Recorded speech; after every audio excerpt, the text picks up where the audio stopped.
So we can start now. Thank you, Sray, for joining us. Basically, we are coming to the last, but not the least, important part of the this conference, and basically it's the last talk today. Here with us we have Sray Agarwal, who is AI ML expert, and he is going to introduce us with the topic of the ethical AI. Important thing to know is that suitability of machine learning models is traditionally measured on its accuracy. A highly accurate model based on accuracy metrics are considered to be high-performing models. What such accuracy metrics are really important? There are other metrics that the data science community has been ignoring so far. The answer is yes, they are. In pursuit of accuracy, most models sacrifice fairness and interpretability, and that can cause some kind of problems. Rarely, data science tries to dissect a model to find out if the model follows all ethical norms. This is where machine learning fairness and traceability of model come into being. If a business differential against a person solely due to the fact that they are a person of color or some other things that is only like a minority or something like that, it would be considered unethical and illegal. However, some ML models in back today do exactly that by having a feature encoded base of each applicant, and this is against the concept of fairness. It is important for an organization to ensure models are fair and accountable. So the first step toward this would be to understand the distribution of sensitive features, to the outcome features, etc.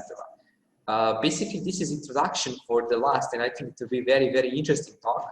And Sray, you have the floor right now, and I'm gladly listening to what you have to say to us today.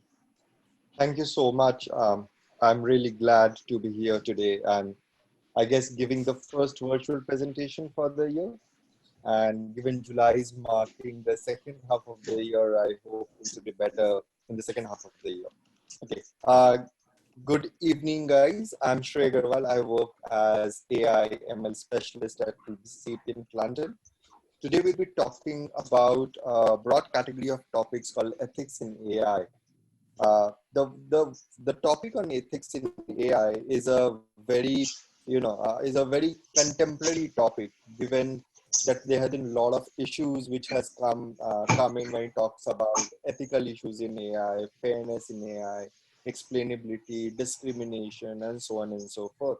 So one of the most important thing to talk about in AI would be safe AI. So when I say safe AI, this term can be used as safe AI, ethical AI, FATE, or any other term, or right AI, things which you or your organization uses. However, safe AI in today's presentation, we will cover 4 or 5 elements. One would be the entire life cycle. We'll see the data science life cycle, and we'll see how safe AI fits into that life cycle. Then we'll talk about secure AI, which is data security and privacy, accountable AI, fair AI, and explainable AI. So let's jump straight. Let's jump straight into the topic. So as I told, safe AI consists of 4 things: secure AI, accountable AI, fair AI, and explainable AI. So we'll deep dive into each of this section one by one. So now this is a typical data science life cycle, which we know. So this is how we do a data science modeling. We take a business use case, understand that use case, create some hypothesis, take some input data, do EDA, pre-processing, feature engineering, do some model development, evaluate that model.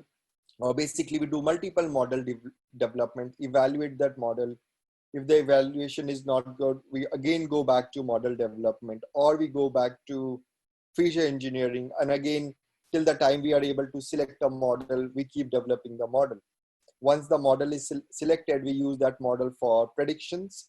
Once the prediction is done, we will deploy the model, and we will try to manage the model. Now, what is model management is nothing but A/B testing. You can have multiple model in a live production environment and see which model is performing better, and you will use the output from that. And then is model monitoring. We'll come to model monitoring and model deployment and model management in a while. So when we talk about safe AI, so when you're defining your business, when you're defining your use case, that is the place you need to even define your safe AI definition. Most of the organization tries to define safe AI later in the stage, and that is where it gets really delayed. So when you are starting your modeling process, so when the model governance is set up, that is when safe AI needs to be set up also. And when you're talking about your input data, that is where data privacy needs to be taken care of. Data bias needs to be checked when you are doing EDA pre-processing and feature engineering. Explainable AI and model privacy needs to be taken care during model development phase. Similarly, model bias, which is fairness and discrimination, and model privacy again needs to be taken care during model evaluation and model selection phase. You may not want to select a model which is highly discriminatory or biased, or which leaks some kind of very important information or uses some kind of information which should not be used. And then we go to prediction. There we used there we test for prediction bias. Prediction bias is nothing but to understand that continuously when model is generating output, you would like to see that is that output uniformly distributed between different sensitive groups. Now, what I mean by sensitive groups are male, gender, race, nationality, and so on and so forth. So it should not be skewed towards one particular sensitive group. Then comes data privacy. So when you're deploying the model, you need to ensure that the person using the outcome of the model do not have access to the underlying data. Model management talks about model accountability, wherein you will ensure that when the model is live into production or when the model is being used, there is no drifts. For example, if your underlying data changes, model may not be very, very perfect. So you may want to check the distribution of underlying data, the distribution of feature importance, the distribution of the predictions, and ensure that and even the prediction accuracy, to ensure that your model is apt and still very good to be used for making decision. Now let's take the first one. The first one being model privacy. So before we get into security of safe AI, that is S of safe AI. So you must have heard about GDPR, what GDPR talks about, and the entire talk and discussion on explainable AI and privacy came into being after GDPR was implemented across Europe. Similarly, there are multiple other similar regulatory bodies which are working there. So there's a California regulations, there's a regulation in Singapore, there's a regulation in India and other countries which they talk about why your data should be safe, what are the things which you need to take care while making the model, and what kind of data you can and you cannot use. Now coming to secure AI, when you talk about secure AI talks about data privacy. So it talks about that your data should not get leaked. So during a Kaggle competition, if I'm not wrong, in 2006, Netflix released a data containing 100 million movie rating by 500,000 user of Netflix. Now it was completely masked. Nobody knew the name and anything about the user. But then there were a few people who did reverse engineering and were able to identify the user, a classic case of data leakage or data breach. Now that leads us to something called differential privacy.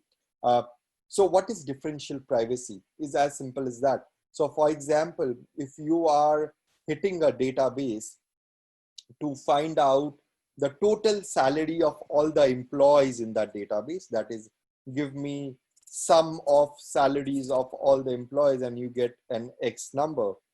And then you again hit the database and say that give me sum of all salaries of all the employees but Sray.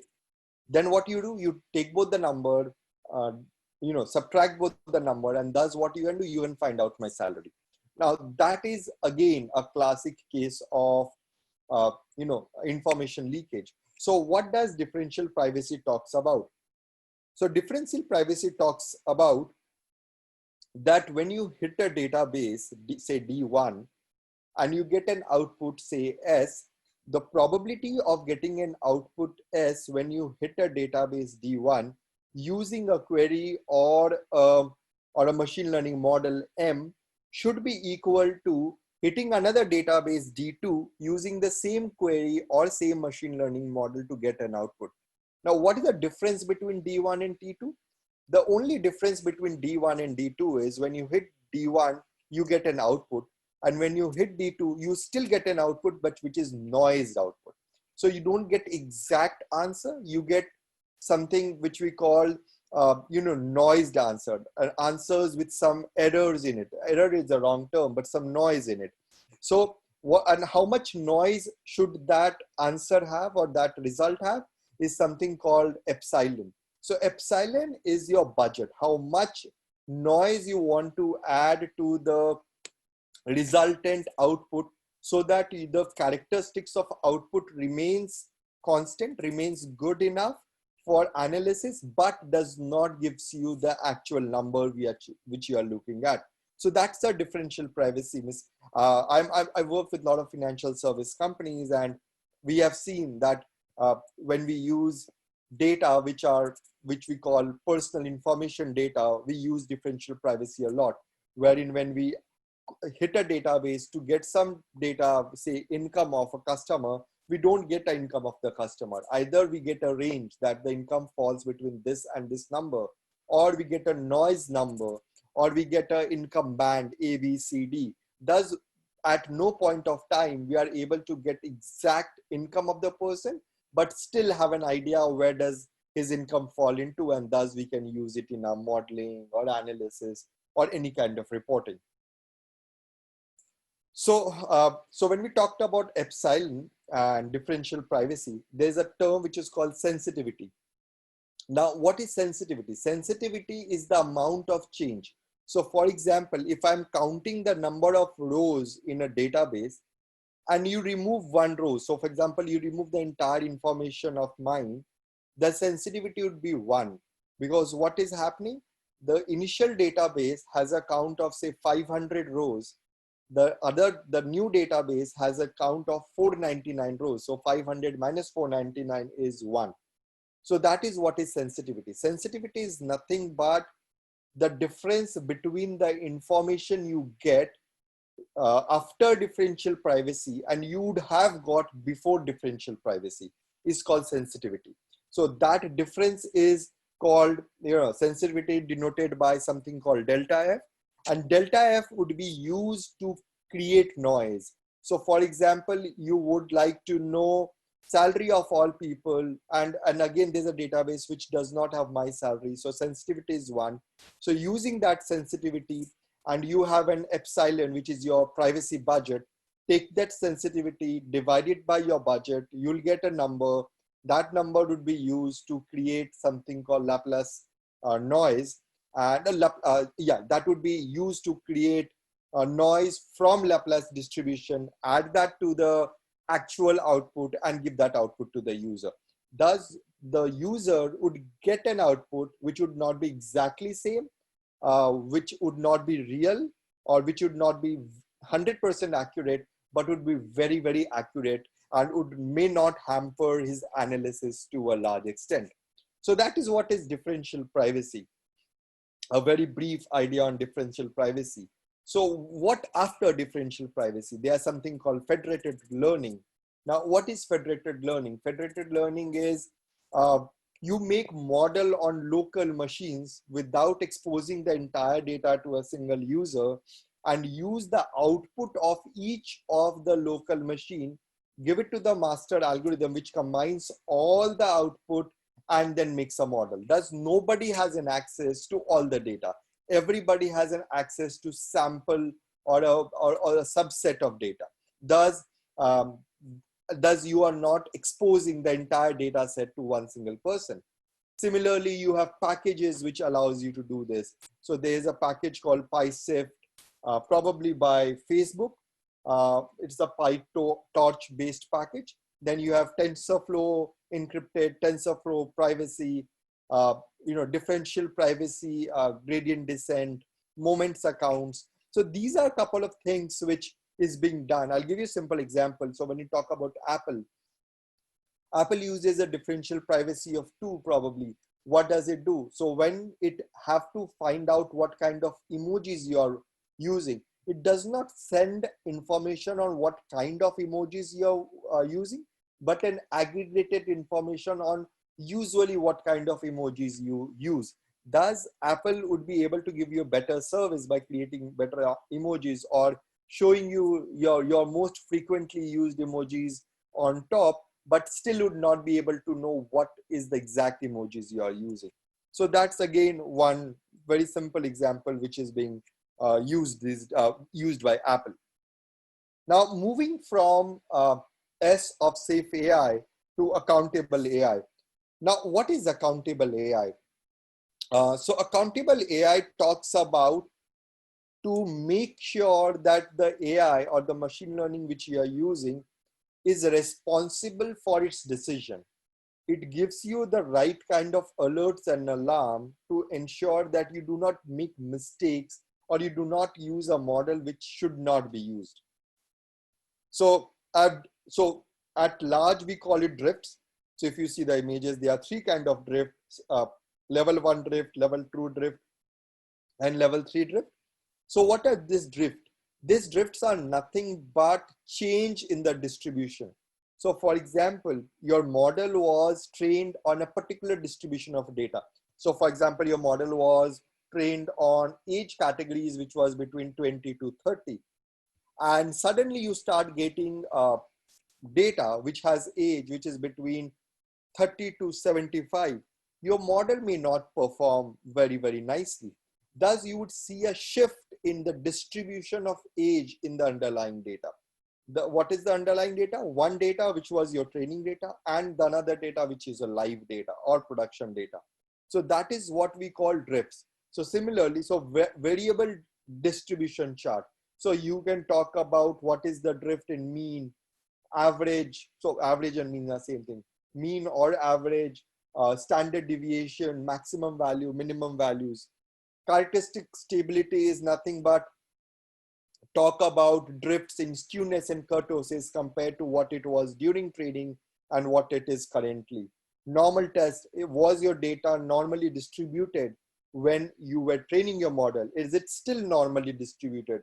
If not, your model may not be very, very good when it comes to giving a decision. It may give inaccurate or skewed or some weird kind of results, which you may realize after a couple of months or years. So these are basically triggers. Similarly, level 2 are more triggers which are regulatory based. So these are like Pietra index and Brad index are Basel 2 recommended drifts which needs to be monitored.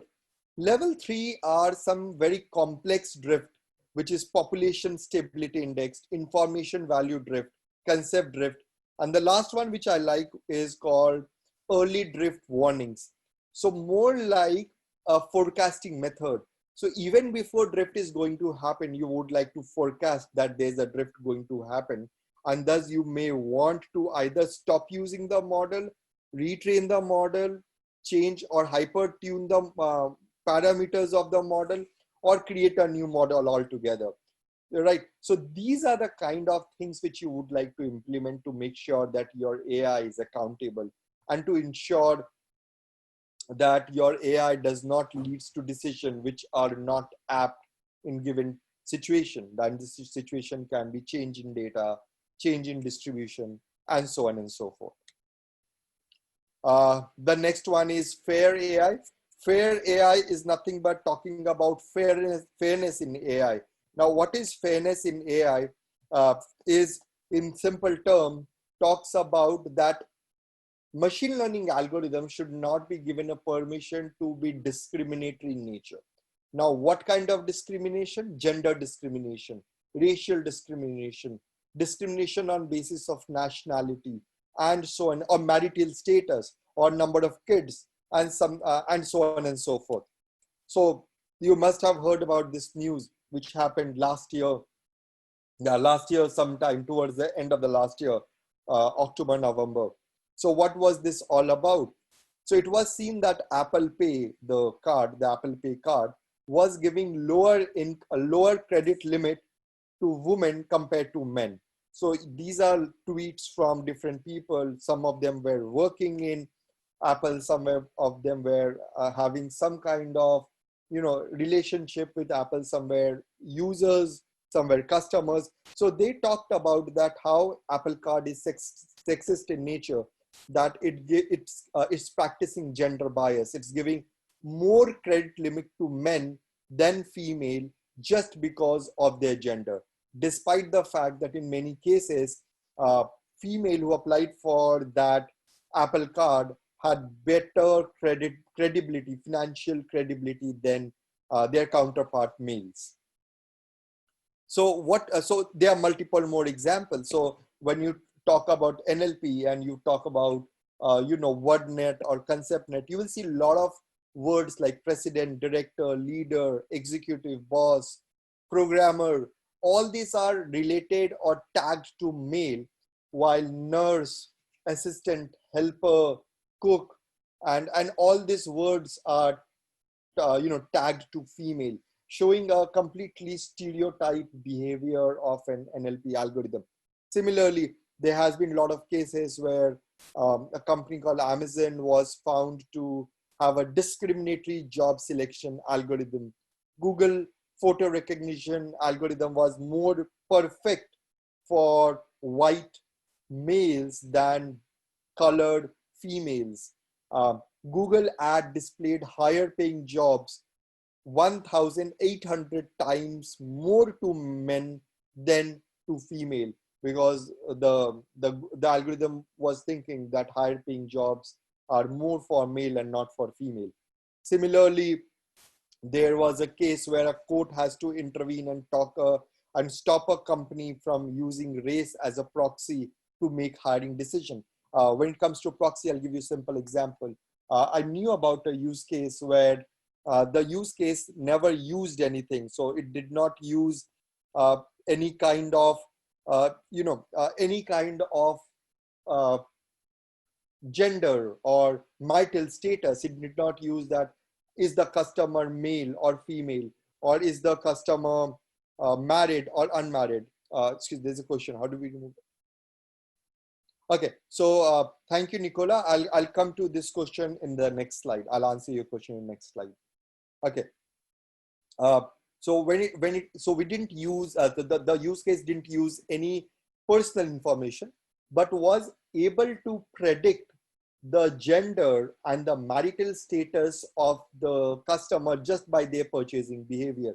It saw that if a customer is purchasing mixed product, then it is a female who has kids. If the person is spending X amount of time, it's a female. If X amount of money, it's a female married. If X amount of items, it's single father, and so on and so forth. So these are called proxy, that you may not use marital status or gender directly into the model, but still are able to have bias model, right? So there are a couple of more examples on the slide, but I guess let's move forward and look at other slides. So when you talk about fairness or discrimination, how do you ensure that how do you measure your model fairness? Measuring a model fairness is very simple. In sense, there are there are numerous metrics of which you can use to measure fairness. So for example, there's something called average odd ratio, which would look at the false positive and true positive difference between two groups. And this group can be male, female, white and non-white, married and otherwise, people with kids and otherwise, and so on and so forth. So these are a couple of metrics which you want to use. And how to choose this matrix highly depend upon what is your use case about. If your use case talks about is very sensitive toward false negative, you will use equal opportunity. If you're trying to optimize false positive, you use predictive equality.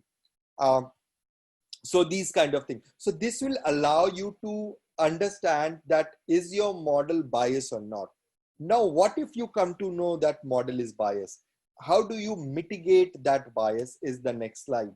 So there are a couple of techniques which is called, which are here, which talks about bias mitigation techniques. So the first one is bias detection in data, which I talked about in this slide. Now, the next one is reweighing and bias removal. So what we do in this technique, we give weightage to lower represented data. So for example, in your data, number of defaulter who are female are lower representation, are very less. You may not want to create a hypothetical data or fake data. What you will give while creating your model, you will add something called a sample weight and give more weight to a section of society or a section of data which is lower represented in the entire data. The next one is called additive counterfactual fairness. What does this do? It in simple words, it takes the model and ensure that the model does not have implication of a sensitive feature. So for example, if Sray being male and married has applied to the loan and the probability of him getting loan is 90%, what would have been the probability of Sray getting a loan if he was female and unmarried? Will it decrease or increase? If it decreases or increases significantly, that means your model is biased. So additive counterfactual fairness ensure that if you reverse or counter the fact of sensitive variable, make male to female, married to unmarried, and so on and so forth, the decision would not change phenomenally. And that is what additive counterfactual fairness does. Now, moving to the next slide, which is very important, is called explainable AI. When you talk about explainable AI, we know that most of the machine learning model, which are very complex, are also black box. So there is a way to make sure that there are some light from the black box, that the black box emits some information. And these are done how? There are a couple of packages which are called Line, which creates a surrogate model on top of a black box model to ensure that the black box model gives you information. SHAP, which gives you weightage of each variable which went into the model development. There's a package which you call Explainable AI 360. There's a package by Microsoft. There's a technique called Counterfactuals, which tells that if I have been denied a loan, what do I need to do to get a loan? So what all information you need to change in me to ensure that my decision is reversed. So for example, a lot of my banking client comes back and say that, hey, my customer is saying that I have been denied a loan. I can tell them why have you denied the loan, but I'm not able to tell them what you need to do to ensure that next time when you apply, you are not denied the loan. That is where counterfactual explanation comes into being. There are a couple of questions, I think. So there are a couple of questions. Yeah. Yes, so I think so that would be all from my end, given that we have already reached the time limit. So yeah, but I have one question, maybe it's an interesting question, like because it's not, many of the people are talking about the ethical AI, but I would like to just ask you, how did you come to work in this field? Like, what was your motivation? Like, how did you start this? Because there is a lot of people who are doing AI, but I'm not meeting a lot of them who are basically, let's say, becoming an expert. And for sure, your last 2.5 years, 3 years, if I'm mistaken, maybe even more, you're dealing with these topics. So maybe what motivates you to start in this field? To be very honest, it was more of an accident. I'll tell you why it was more of an accident. It was bad. So I was reading this lot of research paper on explainable AI and things like that. And my wife is a very big, supporter of gender equality. So she used to always talk about, that when I apply for a job, we don't get promotion because I'm a female. My entry salary or the salary I'm offered is always less compared to men. And she was always complaining. And then I was talking about one day to her that how AI nowadays can predict how much salary you deserve and what do you deserve a promotion or not? Would you get a job or not? And she was like, will your AI solve this problem that a woman would not be seen, would be not paid less just because she is a woman? And that is. Did you drop out, I think? Sorry, am I audible? Yeah, you just press the button wrong. Yeah, sorry. So yeah, so that is where I looked at data and saw that machine learning model are really discriminatory.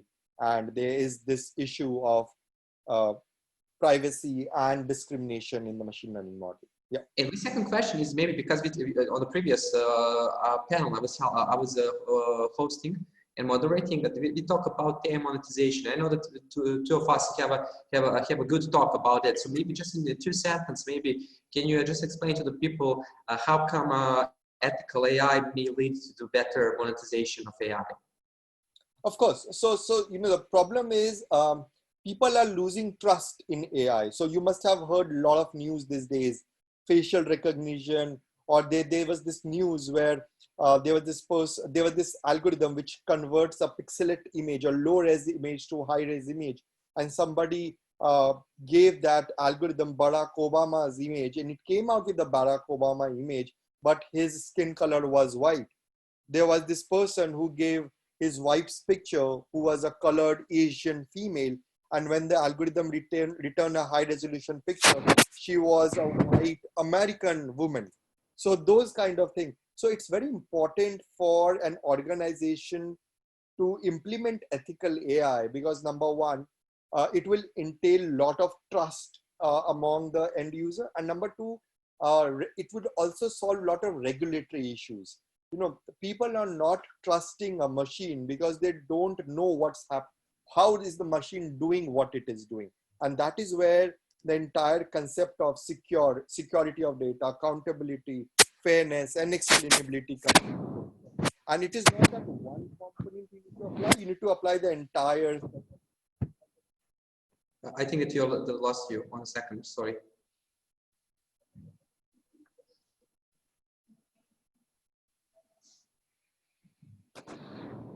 Yeah, okay.